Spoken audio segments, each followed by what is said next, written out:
Hello everyone, welcome to day 2 of our e-learning out of 20 days, Wednesday, April 15th. Again, we are striving for that 60 minutes, 20, 20, 20. Our first, I almost forgot. I told you guys every day we were going to go through this paper and review, so let's get started with this. Every day, boys and girls, moms and dads, I need a check-in.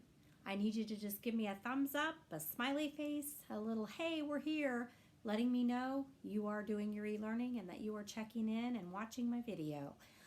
You can send me a message on Remind or a little short email so that I can keep track of attendance. Then, of course, when we're all done, I need your work sent to me. You can send that with a Remind or you can send that in an email as well. Everything is due by Friday.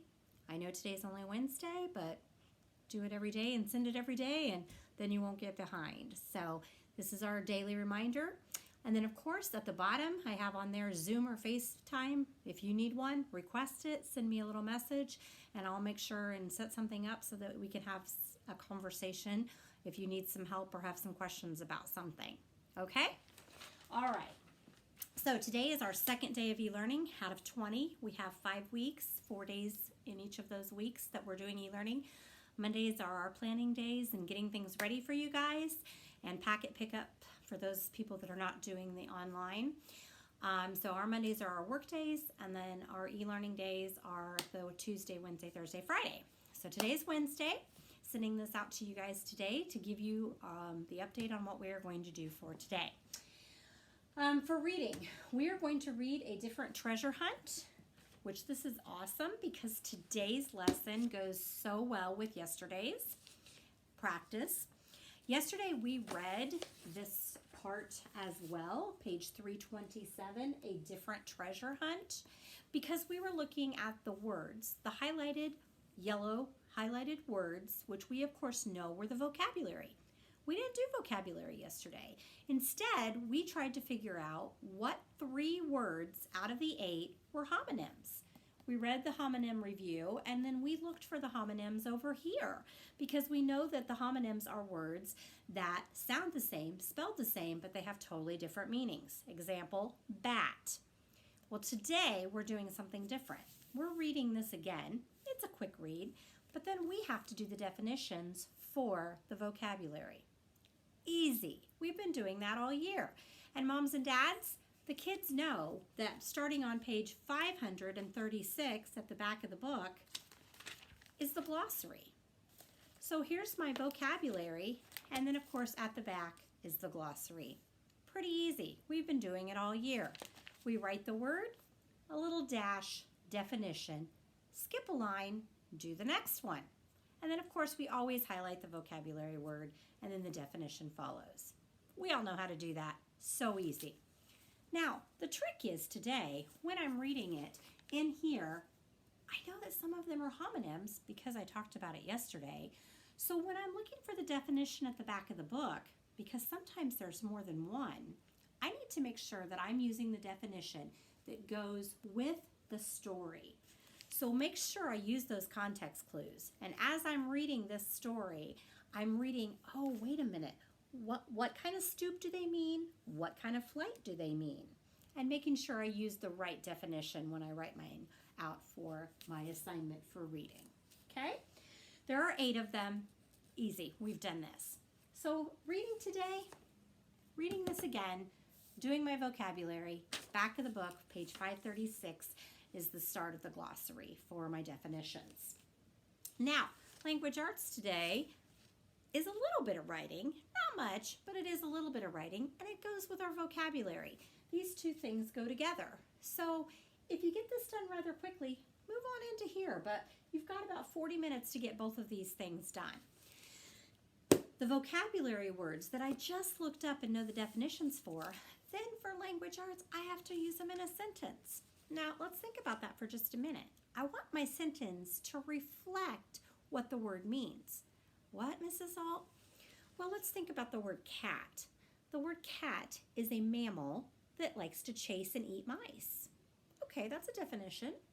Well, if I write a sentence that says, the cat was gray, Does that really tell me that I understand what a cat is? No. What if I said the cat was hungry, so she chased a mouse?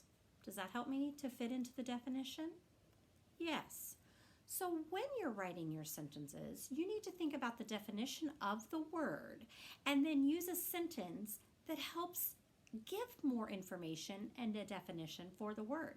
Kind of like you're doing the context clues, so when somebody else reads your sentences, they can probably figure out what the word means. So challenge yourself to do that with your sentences. No wimpy sentences. You guys are almost fourth graders. I need fourth grade sentences. So let's review. Reading a different treasure hunt, doing the definitions that match how the word is used in this piece, and then that is your definition you use, and then take that word with the correct definition and use it in a complete sentence. Shouldn't have to tell you, capitals and periods are a must, and the sentence has to make sense. We're all ready for math already. We got our language arts and our reading done. Now we have to talk about our math. Of course, 5 minutes of that fact practice. More if you have time or if you just want to. Don't let those fall out of your head. We worked hard. We don't want to forget those. And do the hard ones. Don't do the easy ones. We already know those. And then lesson 15. Well, wait a minute. We did lesson 15 yesterday on Tuesday. We did. And Mrs. Ault did a little mini lesson to help us review, and then we got to practice. But guess what? When we do our math at school, we have an hour and a half. So we usually do the problem set, we do the homework a lot of times, and sometimes even the exit ticket. Well, we can't do that now because we only have an hour for everything. So we have to do the rest of the lesson today. We did some of the problem set yesterday for lesson 15. So today we're going to do part of the homework and then of course the exit ticket. They are back to back. So when you're done, I'll have to have a copy of this because I want to see how you did. Now these are harder. They're not just doing the partitioning of the lines and labeling.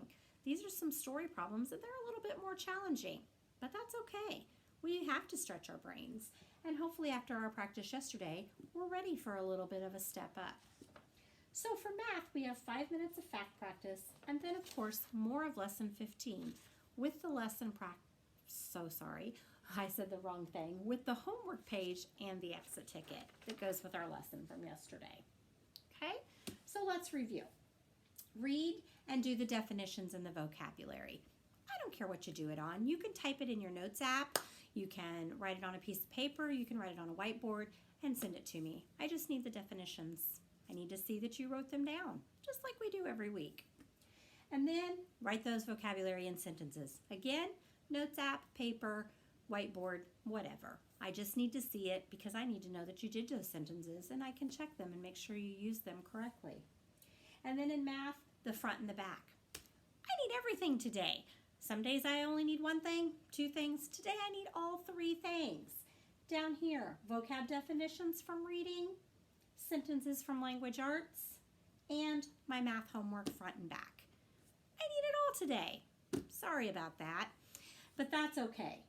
If anybody has any questions or needs anything, help with anything, make sure you email me, send me a remind. Okay? I think we're good and we're ready to get our learning done today, and when we'll be back tomorrow for day number 3 out of 20. Keep up the good work, guys. I'm proud of you and I miss you. See you tomorrow.